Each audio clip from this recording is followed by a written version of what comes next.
keyingi savol, siz mana yoshligingizdan rosa harakat qilgansizda, hozir o'sha harakat qilganingizda sizda mana O'zbekistonda, boshqa davlatlarda siz haqingizda qanaqadir fikrga ega odamlar, tanishlaringiz bor, tam partnyorlaringiz, xodimlaringiz, tam ko'p odamlar taniydi sizni. Aytaylikki, nimadir ham bo'lib qoldi-da, siz Amerikada bo'lib qoldingiz-da, u yoqda tanishlaringiz yo'q. Faqatgina $1000 bor-da, misol uchun yangi davlat, Amerika, $1000 bor. Nima qilardingiz?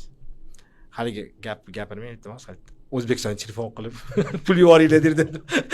Unaqa o'xshaydi. Nima qilardingiz? Men o'ylayman, yaxshi savol. Masalan, Amerikada bo'lib qolsam deb o'ylayman. Masalan, birinchi narsa ixtiyoriy joyda pul ikkilamchida baribirda.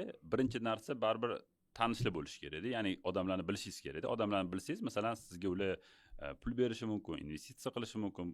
Tushunyapsiz? To есть bu network juda muhim narsa-da. Shuning uchun birinchi odamlar bilan tanishishga harakat qilardim-da. Masalanda men harakat qilardim, qanchalik ko'p masalan uchrashuv qo'yib, qanchalik ko'p odam bilan gaplashib, masalan, hozirgi situatsiyam va nimadir qilmoqchiligim to'g'risida o'ylardim masalanda. Nima bo'lishi mumkin? Birinchisi bu yollanma ishchi bo'lish, qanaqadir muddat. Chunki sizga hozir $1000 Amerikada 3 kun, bir haftaga yetmaydi. Masalanda. Ikkinchi narsa, masalan, o'ylardim, masalan, nima qilishim mumkin edi? Odamlar bilan gaplashib, masalan, pitch deydi, g'oyamni sotib, masalan, bitta qanaqadir kafe qilardim-da.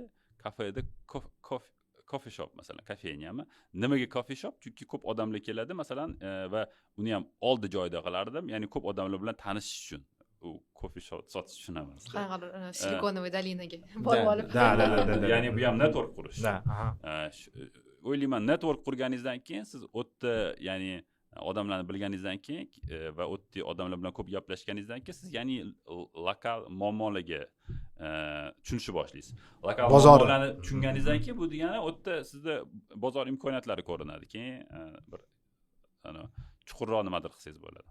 Aytmoqchisizki, birinchi bo'lib network bilgandan keyin o'sha network bozor tushunish, network ishlatib o'sha bozorga qanaqadir ham produkt berish aytyapsiz-da. Yaxshi-da.